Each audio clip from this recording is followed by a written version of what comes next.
बहू कहाँ मर गई? अंदर से आवाज। जिंदा हूँ माँ जी। तो फिर मेरी चाय क्यों अभी तक नहीं आई?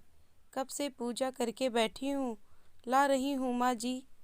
बहू चाय के साथ भजिया भी ले आई। सास ने कहा, तेल का खिलाकर क्या मारोगी? बहू ने कहा, ठीक है माँ जी, ले जाती हूँ। सास ने कहा, रहने दे, अब बना दिया है तो खा लेती हूँ। सास ने भजिया उठाई और कहा, कितनी गंदी भजिया बनाई है तुमने। बहू, माँ जी मुझे कपड़े धोने हैं, मैं जाती हूँ। बहू दरवाजे के पास छिपकर खड़ी हो गई। सास भजिया पर टूट पड़ी और पूरी भजिया ख़त्म कर दी।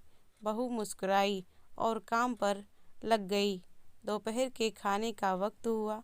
सास ने फिर आवाज़ लगाई, कुछ खाने को मिलेगा? बहू ने आवाज़ नहीं दी। सास फिर चिल्लाई, भूखे मारोगी क्या? बहू आई सामने खिचड़ी रख दी। सास गुस्से से, ये क्या है? मुझे इसे नहीं खाना, इसे ले जाओ।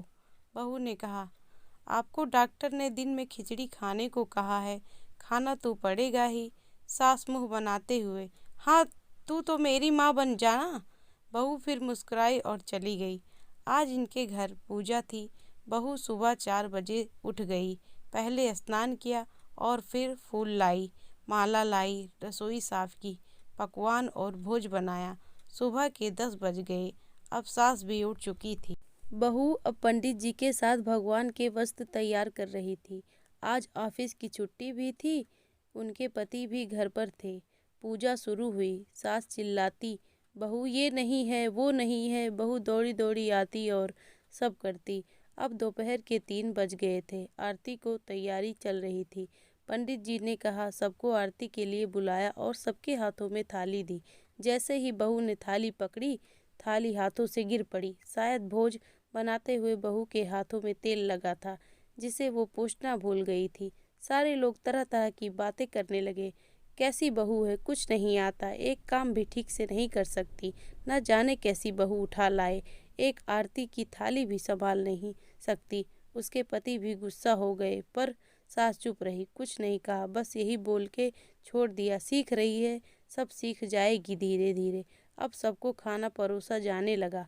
बहू दौड़ दौड़ के खाना देती, फिर पानी लाती। करीब 70-80 लोग हो गए थे। इधर 2 नौकर और बहू अकेली, फिर भी वहाँ सास बहुत अच्छे तरीके से करती। अब उसकी सास और कुछ आस पड़ोस के लोग खाने पर बैठे। बहू ने खाना परोसना शुरू किया। सबको खाना दे दिया गया। जैसे ही पहला निवाला सास ने खाया, तुमने नमक ठीक नहीं डाला क्या? एक काम ठीक से नहीं करती, पता नहीं मेरे बाद ये घर कैसे संभालेगी। आस पड़ोस वालों को तो जानते ही हो ना साहब, वो बस बहाना ढूंढते हैं नुक्स निकालने का। फिर वो सब शुरू हो गए, ऐसा खाना है, ऐसी बहू है, ये वो वगैरह वगैरह। दिन का खाना हो चुका था। अब बहू बर्तन साफ करने नौकरों के साथ लग गई। रात में जगराता का कार्यक्रम रखा गया था। बहू ने भी 1-2 गीत गाने के लिए स्टेज पर चढ़ी। सास जोर से चिल्लाई, मेरी नाक मत कटा देना, गाना नहीं आता तो मत गा, वापस आ जा। बहू मुस्कुराई और गाने लगी। सबने उसके गाने की तारीफ की, पर सास मुंह फुलाते हुए बोली, इससे अच्छा तो मैं गाती थी जवानी में, तुझे तो कुछ भी नहीं आता। बहू मुस्कुराई और चली गई। अब रात का खाना खिलाया जा रहा था। उसके पति के ऑफिस के दोस्त साइड में ही ड्रिंक करने लगे। उसका पति चिल्लाता, थोड़ा बर्फ लाओ, तो सास चिल्लाती, यहाँ दाल नहीं है।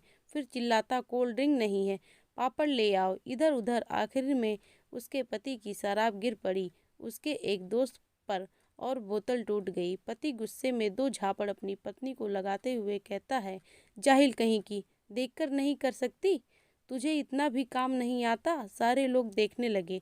उसकी पत्नी रोते हुए कमरे की तरफ दौड़ी। फिर उसके दोस्तों ने कहा, क्या यार, पूरा मूड खराब कर दिया, यहाँ नहीं बुलाया होता, हम कहीं और पार्टी कर लेते।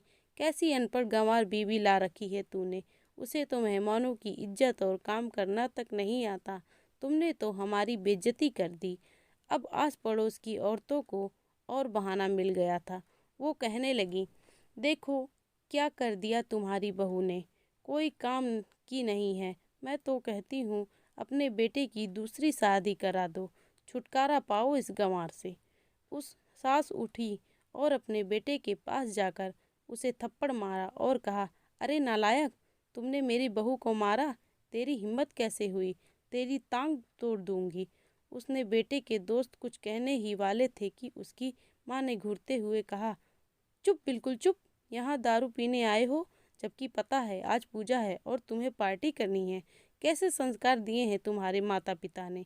और किसने मेरी बहू को जाहिल बोला, जरा इधर आओ, चप्पल से मारूंगी अगर मेरी बहू को किसी ने शब्द भी कहा तो। अरे पापी, तूने इस लड़की को बस इसलिए मारा कि तेरी शराब टूट गई। पापी, वो बच्ची सुबह 4 बजे से उठी है, घर का सारा काम कर रही है, ना सुबह से नाश्ता किया, ना दिन का खाना खाया, फिर भी हंसते हुए सबकी बातें सुनते हुए, ताने सुनते हुए घर के काम में लगी रही। तेरे यार दोस्तों को वो अच्छी नहीं लगी, जूते से मारूंगी तेरे दोस्तों को जो कभी उन्होंने ऐसा कहा। उसके यार दोस्त चुपके से खिसक लिए। अब सास बहू के कमरे में गई और बहू का हाथ पकड़कर बाहर लाई, सबके सामने कहने लगी, किसने कहा था अपनी बहू को घर से निकाल के दूसरी बहू ले आना, जरा सामने आओ। कोई सामने नहीं आया। फिर सास ने कहा, तुम जानते भी क्या हो इस लड़की के बारे में। ये मेरी माँ भी है, बेटी भी। माँ इसलिए मुझे गलत काम करने पर डांटती है और बेटी इसलिए कभी कभी मेरी दिल भी की भावनाएं समझ जाती है। मेरी दिन रात सेवा करती है, मेरे 1000 ताने सुनती है, पर एक शब्द भी गलत नहीं कहती, न सामने न पीठ पीछे। और तुम कहते हो दूसरी बहू ले आऊं। याद है ना छुटकी की दादी अपनी बहू की करतूत। सास ने गुस्से से पड़ोस की महिला को कहा, अभी पिछले हफ्ते ही तुम्हें मियाँ बीवी भूखे छोड़ घूमने चले गए थे। मेरी इसी बहू ने 7 दिनों तक तुम्हारे घर पर खाना पानी, यहाँ तक कि तुम्हारे पैर दमाने जाती थी, और तुम इसे जाहिल बोलते हो। जाहिल तो तुम सब हो, जो कोयले और हीरे में फ़र्क नहीं जानते। अगर आइंदा मेरी बहू के बारे में किसी ने एक लफ्ज़ भी बोला तो मुझसे बुरा कोई नहीं होगा, क्योंकि ये मेरी बहू नहीं, मेरी बेटी है। बहू सिसकियाँ लेते हुए फिर कमरे में चली गई। सास ने एक प्लेट उठाई और भोजन परोसा और बहू के कमरे में खुद ले गई। सास को भोजन लाते देखा तो बहू ने कहा, अरे माँ जी, आप क्या कर रही हो, मैं खुद ले लेती। सास ने प्यार से ताना मारते हुए कहा, डर मत, इसे जहर नहीं है, इसमें मार नहीं डालूंगी तुझे। तुझे नई सास चाहिए होगी, पर मुझे अभी तू ही मेरे घर की बहू चाहिए। बहू ने अपनी सास को रोते हुए गले से लगा लिया। सास भी रो दी पहली बार और कहा, चल खाना खा ले। फिर मजाक करते हुए कहा, फिर मेरे पैर दबाने चले आना, और ये ख्याल मन में मत लाना कि सास पैर बोलती है किसी दिन मैं इसका गला दबा दूंगी, क्योंकि कभी भी यह नहीं सोचती थी। दोनों खूब हंसने लगे। Thank you guys. अगर मेरी कहानी अच्छी लगी हो तो प्लीज़ चैनल को सब्सक्राइब करें और लाइक करें और शेयर करें। Thank you. Thanks for watching my video.